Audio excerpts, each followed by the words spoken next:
దేవుని పరిశుద్ధ నామమునకు మహిమ చెల్లును గాక. మరొక మారు ఈ వాగ్దానంతో మీ ముందుకు రావడానికి ప్రభు చూపిన కృపను బట్టి ప్రభు నేను ఘనపరుస్తున్నాను. ఈవేళ ప్రభు మనకి ఇస్తున్న వాగ్దానం కీర్తనల గ్రంథం 103వ కీర్తన 13వ వాక్యాన్ని ప్రభు మనకు వాగ్దానంగా ఇస్తున్నారు. తండ్రి తన కుమారుల ఎడల జాలిపడినట్లుగా యెహోవా తన యందు భయభక్తులు గలవారి ఎడల జాలిపడును. దేవునికి స్తోత్రం. ఈ రోజుల్లో మనుషుల మీద మనుషులకి ఏమి లేదంటే జాలి అనేది లేదు. ఇది మాత్రం మనం 100% చెప్పుకోవచ్చు. చూడండి, రోడ్ల మీద వెళ్ళిపోతున్నప్పుడు కూడా చాలామంది అడుక్కునే వ్యక్తులను అనగా భిక్షగాళ్ళను చూసినప్పుడు, లేదా రోడ్డు మీద వస్త్రహీనులను చూసినప్పుడు, రోడ్డు మీద ఏమీ లేనటువంటి వ్యక్తులను చూసినప్పుడు మనకి వారి ఎడల ఏమనిపిస్తూ ఉంటుందంటే జాలి అనిపిస్తూ ఉంటుంది.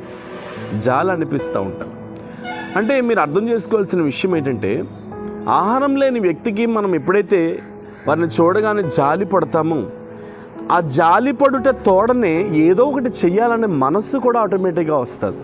నా మాట చాలా జాగ్రత్తగా అర్థం చేసుకోండి.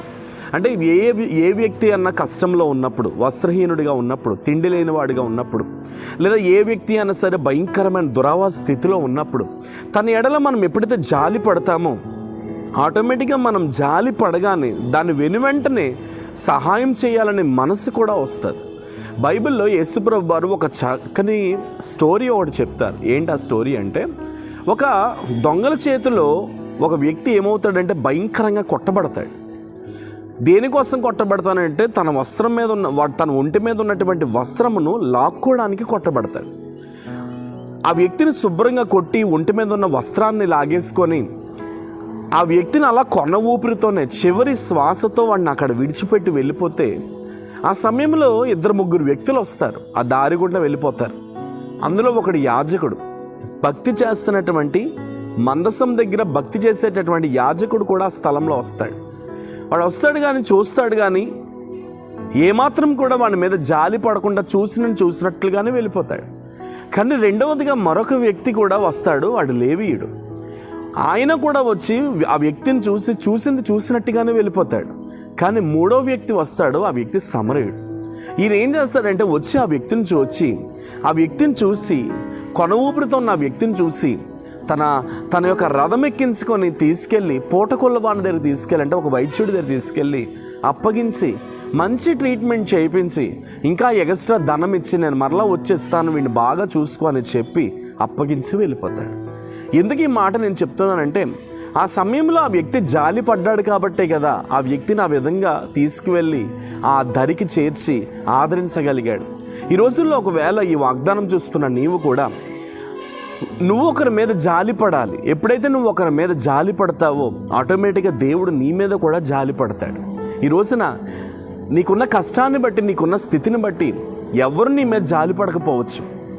కానీ ఒక మాట మీకు తెలుసా, మనుషులు జాలి పడాలనో మనుషులు సహాయం చేయాలనో నువ్వు ఎప్పుడన్నా కోరుకుంటే అది నీ జీవితంలో వ్యర్థమైపోతుంది. కానీ జాలి పడగలిగిన దేవుడైన యేసుప్రభు వారి యొక్క ప్రేమను నువ్వు పొందుకోగలిగితే మాత్రం ఆయన జాలి నీ జీవితంలో నుండి ఎన్నడూ తొలగిపోదు. అందుకనే ఎవరి మీద ప్రభు జాలి పడతాడో తెలుసా? భయభక్తులు కలిగిన వారి మీద. అందరూ ఆ మాట చెప్పండి, ఎవరి మీద జాలి పడతాడు? భయభక్తులు. ఈ రోజున నువ్వు భయభక్తులు నిలపాలి, మందిరానికి వెళ్ళాలి, ప్రార్థన చేయాలి, నిత్యం వాక్య ధ్యానం చేయాలి, దేవుని సన్నిధిలో బ్రతకాలి. ఎప్పుడైతే నువ్వు ఆటోమేటిక్గా భయభక్తులను, ఆ భక్తి జీవితాలను మార్చుకుంటావో ఆటోమేటిక్గా ప్రభు నీ మీద ఏం చేస్తాడంటే జాలి పడతా ఉంటాడు.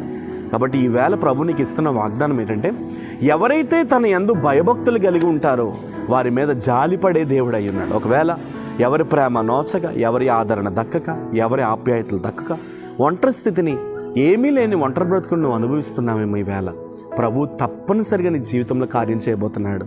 ఆయన కార్యము చేయగలిగిన వాడు కాబట్టి తప్పనిసరిగా కార్యం చేస్తాడు.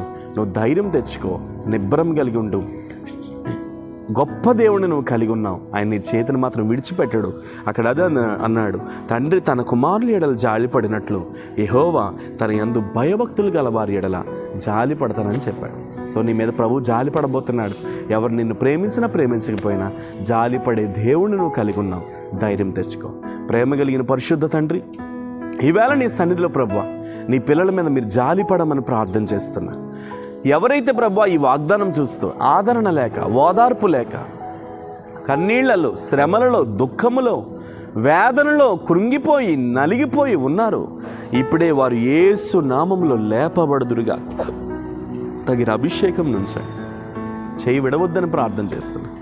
మీరు ముందుండి నడిపించండి, ముందుండి ఆశ్చర్యకరమైన కార్యాన్ని జరిగించండి. చేయి విడవక నాన్న, నీ కృపను చూపించి మీరే ఆశీర్వదించి నడిపించమని యేసు నామమున అడుగుచున్నాను తండ్రి. ఆమేన్. God bless you. దేవుడు నమ్మదగిన వాడు. తగిన అద్భుతం జరుగుతుంది. ధైర్యం తెచ్చుకోండి. మీరు ఎవరికైనా అవసరం ఉంటే కాంటాక్ట్ చేయండి. ఖచ్చితంగా మీ కొరకు మేము ప్రార్థన చేస్తాం. Praise the lord.